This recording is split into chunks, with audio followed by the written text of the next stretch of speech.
नमस्कार साथियों, उज्ज्वल क्लासेस के ऑनलाइन मंच पर आप सभी का स्वागत है। प्यारे विद्यार्थियों, मैं क्रिया संबंधित टॉपिक से आपसे बात कर रहा हूं। इससे पहले हमने क्रिया से 3 वीडियो आपके सामने बनाए। अब मैं आज आपके सामने आज का एक अंतिम वीडियो आपके सामने ये क्रिया से संबंधित लेकर के आ रहा हूं।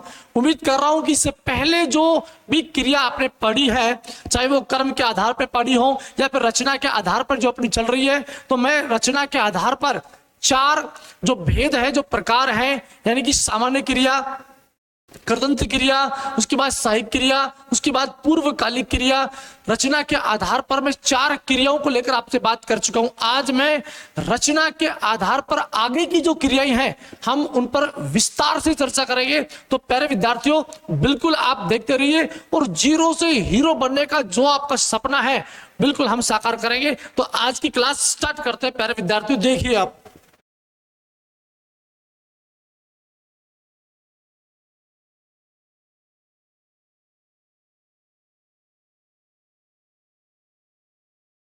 रचना के आधार पर 5वां भेद और जो प्रकार है वह है प्रेरणार्थक। प्रेरणार्थक प्रेरणार्थक का संधि विच्छेद यदि करते हैं तो ये प्रेरणा और प्लस में अर्थक हो जाएगा। संधि नाम तुमसे पूछता है तो संधि नाम अपने को कौन सी संधि बतानी है? दीर्घ संधि आपको इसमें बतानी है। तो प्रेरणार्थक क्रिया किसे कहते हैं? प्रेरणार्थक क्रिया किसे कहते हैं? जब किसी वाक्य में कर्ता स्वयं कोई काम न करके किसी दूसरे को करने के लिए प्रेरित करता हो, उसे प्रेरणार्थक क्रिया कहते हैं। परिभाषा से हम समझेंगे ये बात। जब किसी वाक्य में कर्ता स्वयं कार्य न करके किसी अन्य को या किसी दूसरे को, किसी अन्य को करने के लिए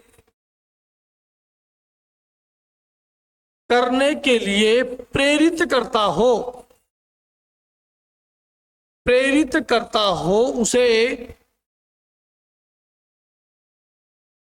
उसे प्रेरणार्थक क्रिया कहते हैं। उसे प्रेरणार्थक क्रिया कहते हैं। प्यारे विद्यार्थियों, हमने कहा आपसे कि जब किसी वाक्य में कर्ता स्वयं या खुद कार्य न करके किसी अन्य या किसी दूसरे को करने के लिए जब प्रेरित करता है तो उसे क्या बोलेंगे? प्रेरणार्थक क्रिया कहते हैं। बहुत ही शानदार और आसान शब्दों में आपको समझना है। बिल्कुल मैं आपको ट्रिक बेस के ऊपर प्रेरणार्थक क्रिया पढ़ाने वाला हूं आपको। देखिए क्या करना है अपने को। प्रेरणार्थक जो क्रिया होगी उनमें जो भी अपने पास में धातु जो शब्द होंगे, तो धातु के पीछे दोस्तों आपको क्या जोड़ना है? देखो, धातु के पीछे आपको जोड़ना है वाता या फिर वाती या फिर वात जोड़ना है। अगर ये भी आपसे वाक्य में कहीं पर आपको मिल जाता है तो आपको वह प्रेरणार्थक क्रिया बतानी है। इसके अलावा यदि आपको धातु के पीछे आपको वाया, वाई और वाय, यदि ये आपने जोड़ दिया, यदि धातु के पीछे आपने वाता, वाती, वाते और या फिर वाया, वाई, वाये यदि शब्द आपने जोड़ दिए तो वो सारे के सारे जो वाक्य होंगे वह प्रेरणार्थक क्रिया के होंगे। बिल्कुल इस बात को समझ लीजिए आप आराम से कि धातु के साथ में जब भी आपको किसी भी वाक्य में वाता, वाती, वाते अगर जुड़ा मिलता है या फिर वाया, वाई और वाय जुड़े मिलता है, तमाम जो वाक्य होंगे वो प्रेरणार्थक क्रिया के होंगे। तमाम जो वाक्य होंगे वो किसके होंगे? प्रेरणार्थक क्रिया के होंगे। जैसे मान लो, मैं उदाहरण है यहां पर,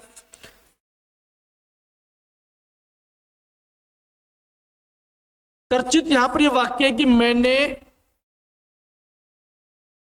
मैंने पुलिस को मैंने पुलिस को चोर पकड़वाया। मैंने पुलिस को चोर पकड़वाया। तो यहां पर आपको पता है कि क्रिया जो शब्द क्या है, ये पकड़ना है। ये क्रिया शब्द क्या है, धातु शब्द क्या है, पकड़ना है। और इसके पीछे क्या जुड़ा हुआ है, वाया जुड़ा हुआ है। क्या जुड़ा हुआ है, वाया जुड़ा हुआ है। तो वाया जुड़ने के कारण ये वाक्य किस में चला गया, ये चला गया किसमें, ये प्रेरणार्थक में चला गया। क्योंकि इसमें कर्ता कौन है, कर्ता ये है मैंने। कर्ता कौन है, ये है। तो मैंने पुलिस को चोर पकड़वाया। मैंने पुलिस को चोर पकड़वाया यानी चोर को पुलिस ने पकड़ा है, मैंने नहीं पकड़ा है, मैंने किसी दूसरे से काम करवाया है। तो इस कारण यह वाक्य किसका हो गया, यह प्रेरणार्थक क्रिया का वाक्य हो गया। दूसरा, यदि मैं वाक्य की से बात करूं यहां पर, स्नेहा ज्योति से, स्नेहा ज्योति से मेहंदी लगवाती है। बिल्कुल देखिए, हमने कहा कि धातु के अंत में यदि वाता, वाती, वाते कोई भी शब्द आता है, इस वाक्य में गौर से देखिए, ये लगवाता, लगवाती है। तो लगना यहाँ पर क्रिया शब्द है, लेकिन उसके पीछे क्या गया, वाती है यहाँ पर। और यहाँ पर स्नेहा, ये जो यहाँ पर जो करता है, लेकिन ज्योति से काम करवा रही है। इस कारण ये तमाम जो वाक्य होंगे, ये सब किसके रहेंगे, प्रेरणार्थक क्रिया के होंगे। आराम से इनका स्क्रीनशॉट लीजिए आप।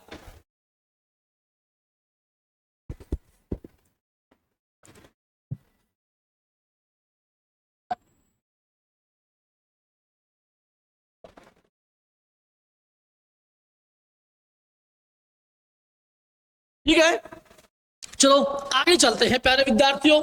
आराम से आपने समझा होगा, बिल्कुल इस बात को समझना ही है अपने को।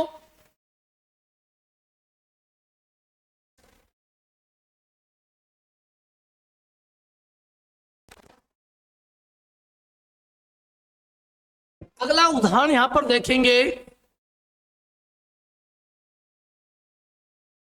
विशाल,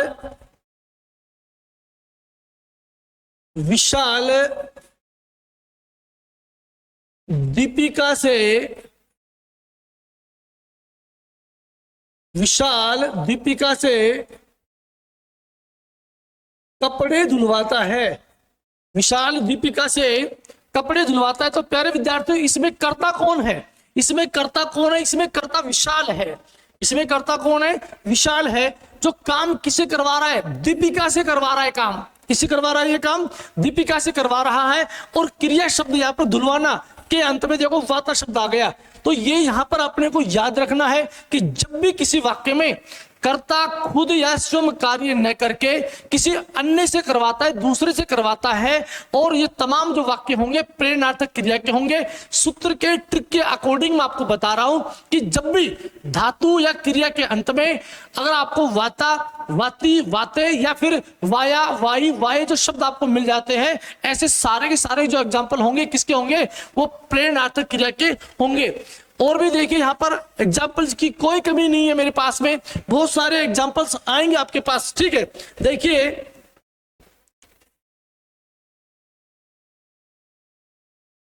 मयंक ने राधा को, मयंक ने राधा को नींद से जगवाया। बिल्कुल, मयंक ने राधा को नींद से जगवाया। तो इसके अंदर भी देख लो, इसके अंदर भी देखो, जगवाया में वाया लास्ट में, जगना क्रिया आ गई ना, तो जगवाया यहां पर क्या हो गई, लास्ट में आ गया यहां पर। ठीक है, और भी एग्जाम्पल की मैं आपसे बात करूं, अध्यापक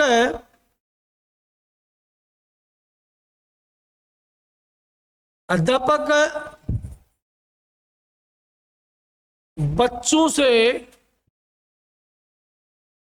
अध्यापक बच्चों से पुस्तक पढ़वाता है। अध्यापक बच्चों से पुस्तक पढ़वाता है। तो यहां पर भी देख लीजिए, पढ़वाता में वाता शब्द आ गया क्रिया के साथ में। यहाँ पर जो कर्ता कौन है, अध्यापक है, लेकिन काम कौन कर रहा है, बच्चे कर रहे हैं काम यहाँ पर। तो इस कारण से ये वाक्य किसका रहेगा, ये प्रेरणार्थक क्रिया का वाक्य हो जाएगा। इसके अलावा भी दो मैं बात करूं आपसे, मालिक नौकर से, मालिक नौकर से काम करवाता है, मालिक नौकर से काम करवाता है। तो ये वाक्य भी प्यारे विद्यार्थियों आप देख लीजिए, ये किसका रहेगा, करवाता में वाता शब्द आ गया है ना, तो इस कारण ये वाक्य भी क्या रहेगा, प्रेरणार्थक क्रिया का रहेगा। मालिक काम नहीं कर रहा, नौकर काम कर रहा है, तो इस कारण अपने को देखना है ये तमाम जो वाक्य मैं लिख रहा हूं ये सारे वाक्य प्रेरणार्थक क्रिया के माने जाएंगे। आप आराम से बिल्कुल इसका स्क्रीनशॉट लीजिए, हमारे पास में एग्जाम्पल्स की कोई भी कमी नहीं है, बिल्कुल इस बात पे आप जोर देंगे आप, और आराम से आपको उतारना है ये बात, ठीक।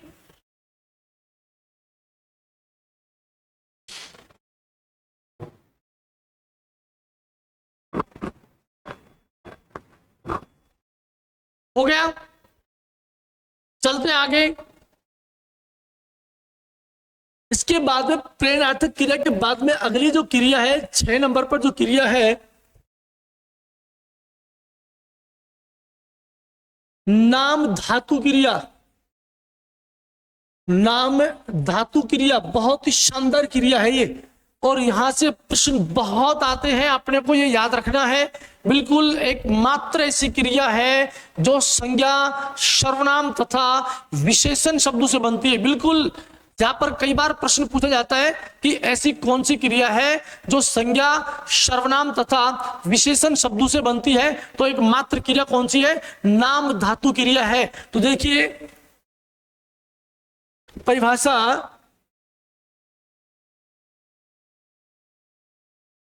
वह क्रिया जो संज्ञा, सर्वनाम तथा विशेषण शब्दों से, विशेषण शब्दों से, विशेषण शब्दों से बनती हो उसे नाम धातु क्रिया कहते हैं, उसे नाम धातु क्रिया कहते हैं। प्यारे विद्यार्थियों, हमने कहा कि जो क्रिया संज्ञा, सर्वनाम तथा विशेषण शब्दों से बनती है हम उसे नाम धातु क्रिया कहते हैं। नाम धातु क्रिया में क्या होता है, देखिए नाम धातु क्रिया में धातु के साथ, धातु के साथ आना और इयाना, आना और इयाना प्रत्यय, प्रत्यय जोड़ा जाता है। बिल्कुल नाम धातु क्रिया जब भी आपको बनाई जाएगी तो वहां पर धातुएं जो होंगी उनके साथ में आपने को आना और इयाना, इन दोनों में, इन दोनों प्रत्ययों का प्रयोग करना है। मैं आपको एक टेबल बनाकर दिखा रहा हूं, बिल्कुल शानदार तरीके से आपको बिल्कुल समझ में आएगी वो। जैसे यहां पर ये संज्ञा और यहां पर ये प्रत्यय और यहां पर ये नाम धातु।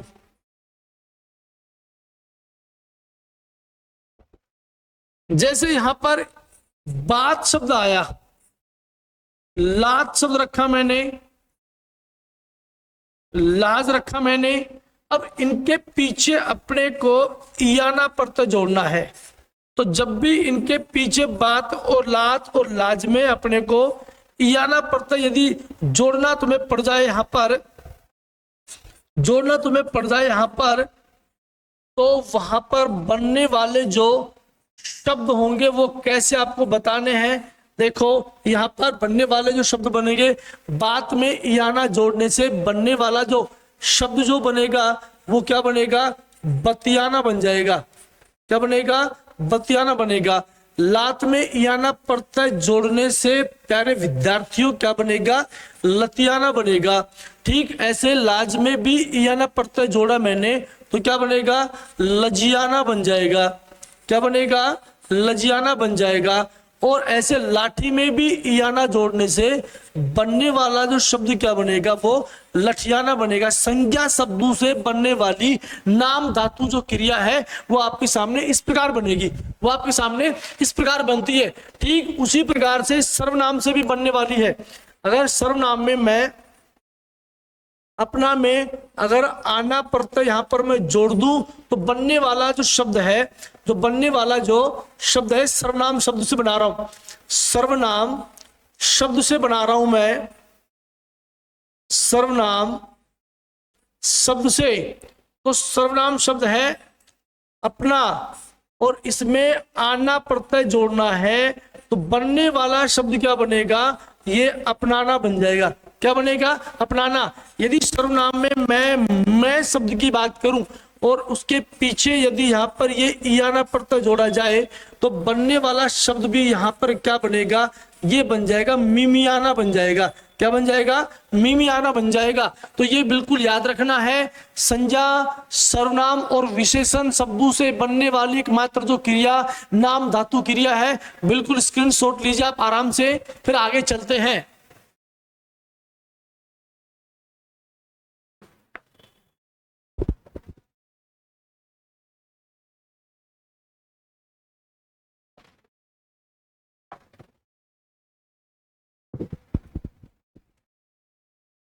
ठीक है, चल तो आगे चलते हैं।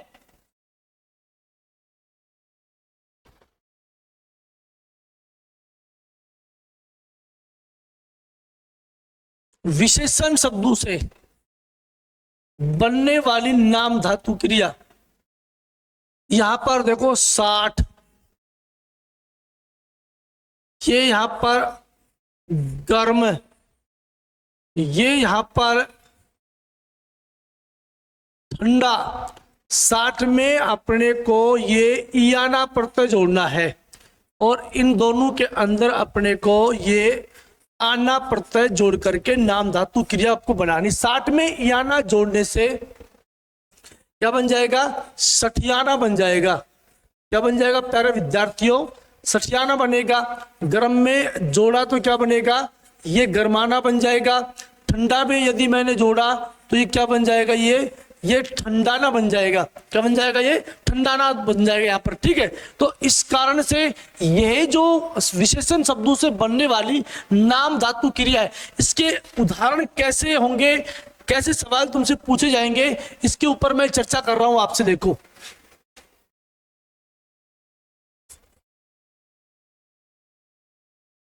पुलिस चोर को, पुलिस चोर को लतियाते हुए, पुलिस चोर को लतियाते हुए थाने ले गई। यहां पर नाम धातु क्रिया किस शब्द में है, यहां पर नाम धातु क्रिया इस लतियाते शब्द में है। ये यहां पर लतियाना, लतियाना का मतलब लात मारते हुए ले गई। संज्ञा शब्द से बना है लतियाना, संज्ञा शब्द से क्या बना हुआ है, लतियाना। तो यहां पर सवाल तुमसे पूछ लेगा कि बताओ पुलिस चोर को लतियाते हुए थाने ले गई, वाक्य के अंदर नाम धातु क्रिया कौन सी है, वाक्य के अंदर नाम धातु क्रिया कौन सी है। तो रेखांकित भी पूछे, रेखांकित भी तुमसे पूछे तो आपको यह बताना लतियाते में नाम धातु क्रिया है। ठीक है, इसके अलावा अन्य जो एग्जाम्पल है देखो,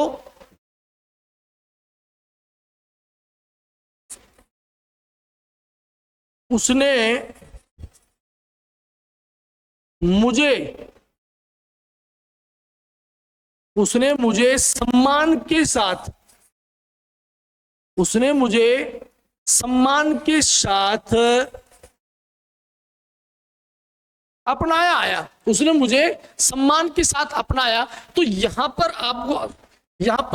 आपको पता है कि सम्मान के साथ जो अपनाया है, तो यहां ये अपनाया जो शब्द लिखा मैंने, ये सर्वनाम से बनने वाली नाम धातु क्रिया है। इससे बनने वाली है, सर्वनाम से बनने वाली नाम धातु क्रिया है अपनाया। यहां से तुम्हें रेखांकित करके पूछ लेगा कि बताओ अपनाया में कौन सी क्रिया है, तो अपने को नाम धातु क्रिया आपको बतानी है। इसके अलावा और भी मेरे पास में जो एग्जाम्पल है, बिल्कुल कोई कमी नहीं है एग्जाम्पल की। आप तो अपना कॉन्सेप्ट क्लियर करेंगे, आराम से अपने को जीरो से हीरो बनना है, कोई आपको जल्दबाजी नहीं करनी, बिल्कुल आप तो पढ़ेंगे लिखेंगे और महान बनेंगे बिल्कुल। और कोशिश तो बार बार करते जानी है, बार बार मैं नहीं कहूंगा आपसे, क्योंकि आपको पता है कि डुबकिया सिंधु में गोताखोर लगाता है, डुबकिया सिंधु में गोताखोर लगाता है, जा जाकर खाली हाथ लौट आता है। मिलते नहीं सहजी मोती उसको गहरे पानी में, मिलते नहीं सहजी मोती उसको गहरे पानी में, लेकिन मुट्ठी उसकी हर बार खाली नहीं होती। कोशिश करने वालों की कभी हार नहीं होती, कोशिश करने वालों की कभी हार नहीं होती। इसी थीम के ऊपर आप लोगों को चलना है, ठीक है। देखिए आगे,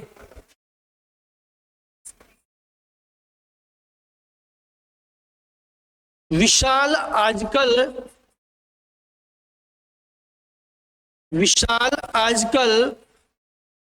बहुत बतियाता है, विशाल आजकल बहुत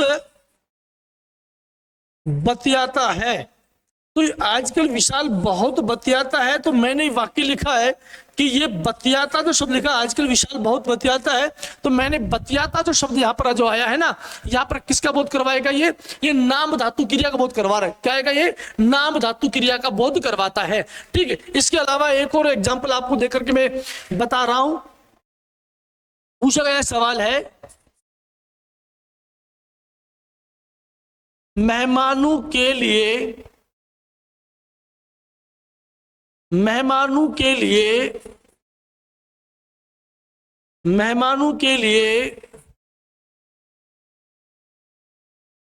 चाय गरमा दो।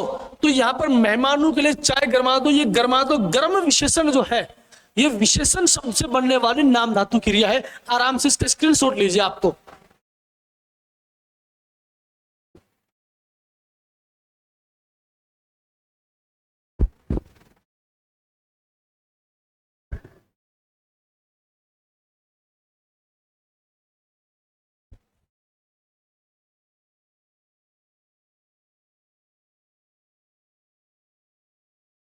ठीक है, आराम से आपने उतार लिया, शानदार तरीके से समझ में आई होगी। आगे चलते हैं। रचना एवं प्रयोग के आधार पर क्रिया का अगला जो भेद और जो प्रकार है, 7 नंबर पर संयुक्त क्रिया।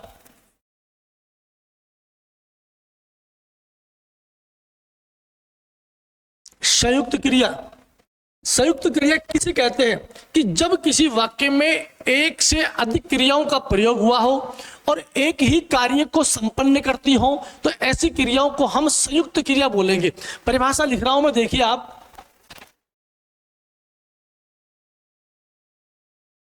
जब किसी वाक्य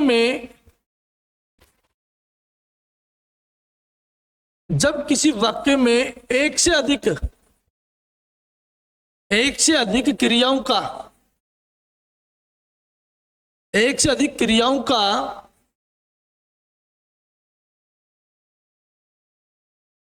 प्रयोग हुआ हो,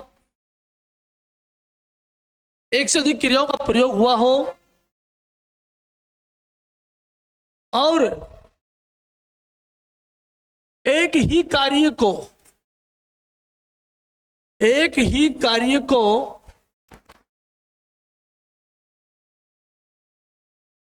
संपन्न करती हो, एक ही कार्य को संपन्न करती हो, उसे संयुक्त क्रिया कहते हैं। उसे संयुक्त क्रिया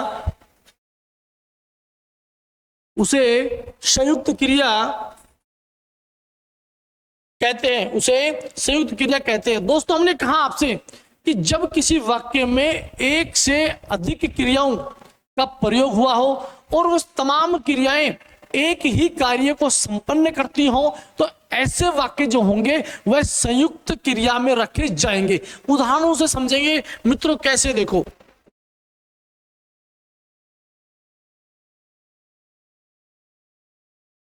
जैसे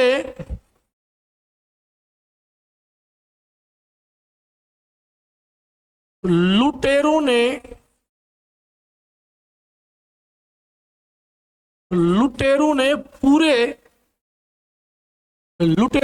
पूरे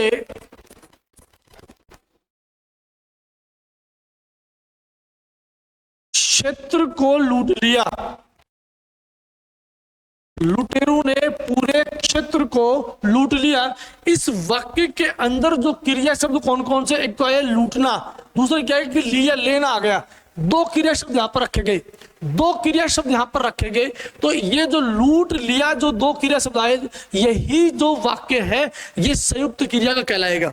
यही जो वाक्य है किसका, ये संयुक्त क्रिया का वाक्य कहलाएगा, क्योंकि इस वाक्य में ये देखो अंत में दो क्रिया आई है, इसके अंत में दो क्रिया आई है, तो ये वाक्य जो होगा ये संयुक्त क्रिया का कहलाएगा। एक ही कार्य को, दोनों क्रिया एक ही कार्य को संपन्न कर रही है, पूरा कर रही है, इस कारणात यह संयुक्त क्रिया का सटीक उदाहरण है यहां पर। इसके अलावा और भी एग्जाम्पल देखेंगे यहां पर।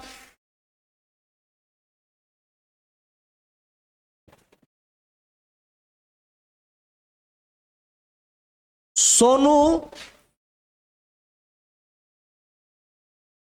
ने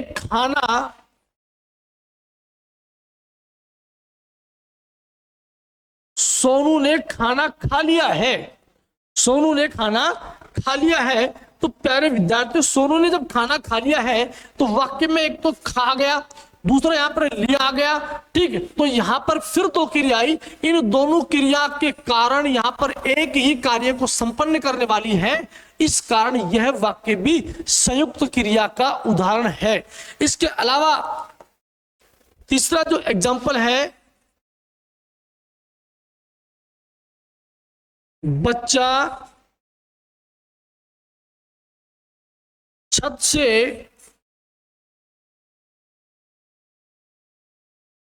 गिर पड़ा आ गया। बच्चा छत से गिर पड़ा। इस वाक्य के अंदर भी दो क्रिया, इस वाक्य के अंदर भी दो क्रिया, एक तो गिरना, एक पढ़ना है।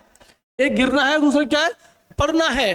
तो यहां पर ये दोनों क्रियाएं एक ही कार्य को संपन्न होने के कारण ये तमाम जो वाक्य हैं ये संयुक्त क्रिया के उदाहरण हैं।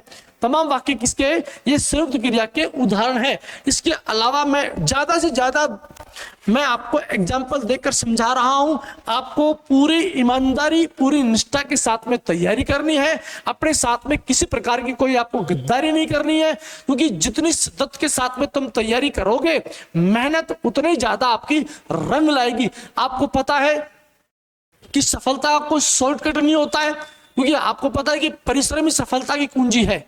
परिश्रम ही क्या है, सफलता की कुंजी है। तो अपने को जब पता है कि परिश्रम करने के बाद ही सफलता मिलती है, तो कोई किंतु परंतु नहीं होना चाहिए और ईमानदारी के साथ में आपको पढ़ाई करनी चाहिए। देखिए आगे, माही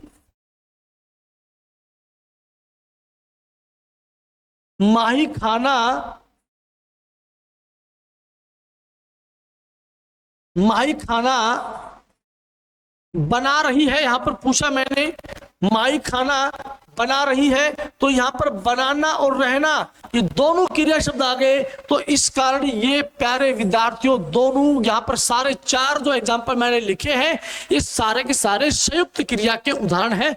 आराम से इसका स्क्रीनशॉट लीजिए शानदार तरीके से, और फिर आगे की क्रियाओं पर चलते हैं।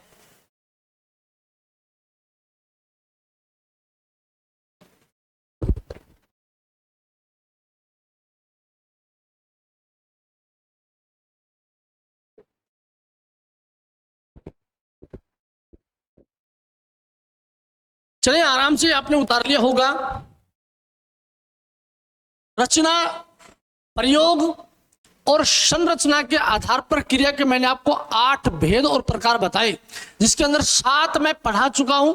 8वां भेद, 8वां प्रकार है आपके पास में जिसका नाम है सजातीय क्रिया।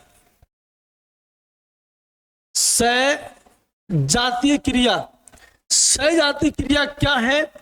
देखिए विद्यार्थियों, जब किसी वाक्य में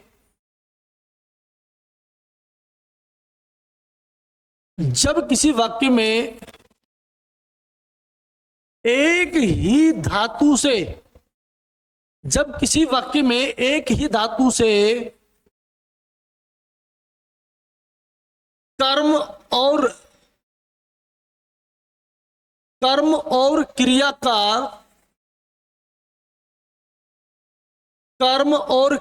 का निर्माण होता हो, जब किसी वाक्य में एक ही धातु से, जब किसी वाक्य में एक ही धातु से कर्म और क्रिया का निर्माण होता हो, उसे सजातीय होता हो, उसे सजातीय क्रिया कहते हैं, उसे सजातीय क्रिया कहते हैं। प्यारे विद्यार्थियों, एक ही धातु का प्रयोग होगा और उसी धातु से कर्म का बोध होगा, उसी धातु से क्रिया शब्द का बोध होगा। ऐसी क्रियाएं सजातीय क्रिया का उदाहरण होगी। देखिए कैसे,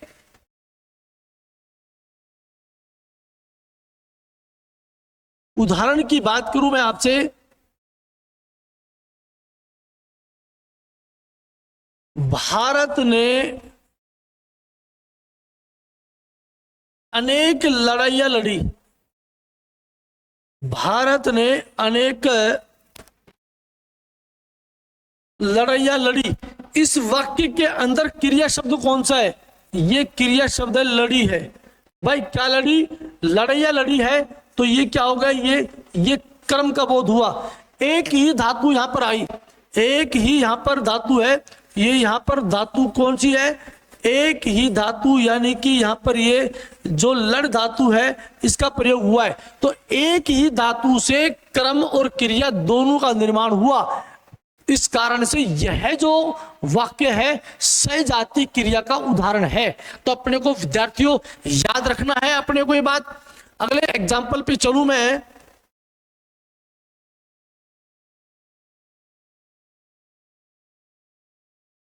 खिलाड़ी ने अच्छा खेल खेला, खिलाड़ी ने अच्छा खेल खेला। बिल्कुल समझ में आ गया होगा आपको कि खिलाड़ी ने अच्छा खेल खेला। वाक्य में तो खेला जो है ये तो क्रिया शब्द आया। भाई क्या खेला है? खेल खेला है उसने, तो ये क्या हो गया? कर्म हो गया। एक ही धातु से कर्म और क्रिया का निर्माण हुआ और इसके अंदर धातु शब्द कौन सा है? इसके अंदर धातु का प्रयोग हुआ है, तो खेल धातु का प्रयोग यहां पर हुआ है। तो इस कारण से ये विद्यार्थियों क्या है? ये सजातीय क्रिया का उदाहरण है। ये क्या है? सजातीय क्रिया का उदाहरण है। इसके अलावा मैं और भी एग्जाम्पल आपके सामने रख रहा हूं, यानी अपने को बिल्कुल बारीकी से समझना है, कोई अपने को जल्दबाजी नहीं करनी। परीक्षा के अंदर जब इस तरह के सवाल जब आएंगे बिल्कुल निश्चित रूप से आप उनको सही करके आएंगे। यदि आप ये मेरी वीडियो ध्यान से आप देख रहे हो, मेरी भाषा को ध्यान से आप सुन रहे हो और अच्छे सुंदर नोट्स आप बना रहे हो, तो निश्चित रूप से परीक्षा में ये काम आने वाले टॉपिक्स है आपके पास। ठीक, जैसे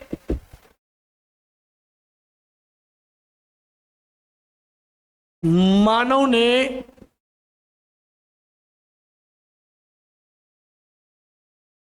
मधुर गाना गाया, मानव ने मधुर गाना गाया। ये वाक्य लिखा मैंने, मानव ने मधुर गाना गाया। वाक्य में गाया ये क्रिया है, क्या गाया?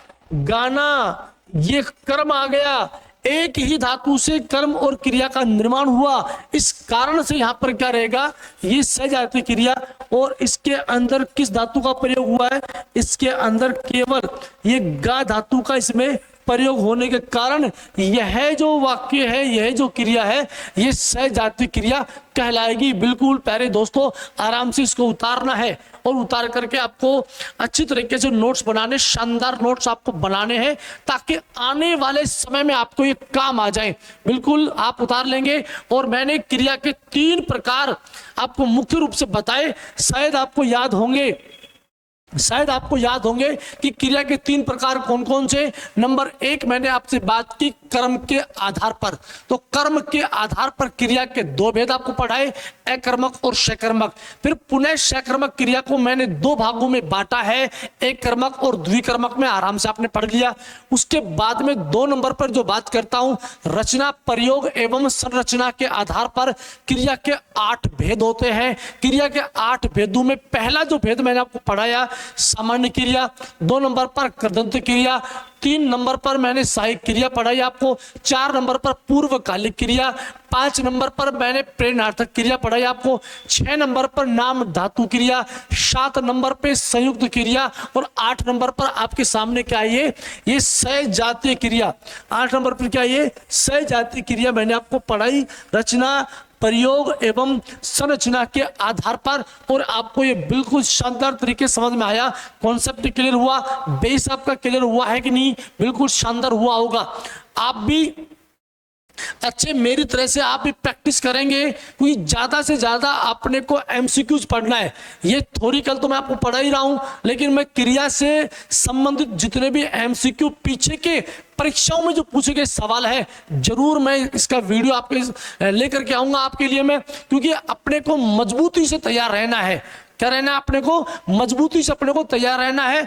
अब क्रिया का तीसरा जो भेद है, क्रिया का तीसरा जो प्रकार है, वो काल के आधार पर है। क्या है वो, काल के आधार के ऊपर है। तो देखिए यहां पर क्रिया का तीसरा जो भेद है उसके ऊपर बात कर रहा हूं मैं।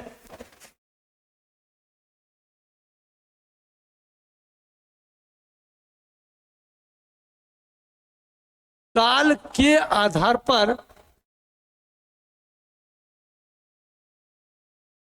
काल के आधार पर क्रिया के 3 भेद होते हैं। क्रिया के 3 भेद होते हैं। बात करूं मैं आपसे, नंबर 1 है भूतकालिक क्रिया। भूतकालिक क्रिया। 2 नंबर पर बात करूं मैं आपसे वर्तमान कालिक क्रिया।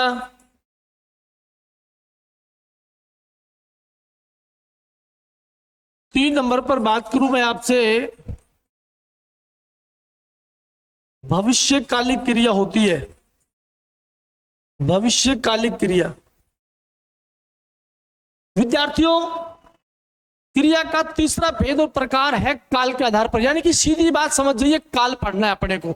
जब काल आपको समझ में आ जाएगा, ये क्रिया का टॉपिक बिल्कुल क्लियर हो जाएगा। क्योंकि भूतकालिक क्रिया के 6 भेद होते हैं जो आपको पढ़ने हैं, वर्तमान कालिक क्रिया के 5 भेद होते हैं आपको जो आपको पढ़ने हैं, और भविष्यकालिक क्रिया के 3 भेद होते हैं जो आपको पढ़ने हैं। तो यानी कि सीधी बात कहूं मैं आपसे कि अपने को ये काल पढ़ना है।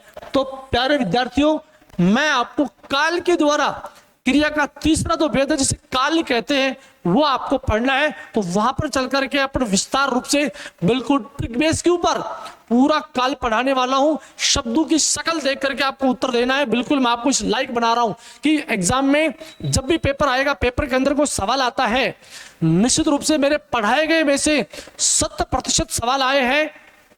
और जरूर पूरा भरोसा रखिए, उज्जवल क्लासेस पर उम्मीद जताइए, क्योंकि उज्जवल क्लासेस आपके सपनों को उज्जवल कर रहा है। बिल्कुल आपको तो ये मानस बनाना है कि जीतूंगा मैं, ये खुद से वादा करो। ये मानस बनाना है कि जीतूंगा मैं, ये खुद से वादा करो। जितना सोचते हो कोशिश उससे ज्यादा करो।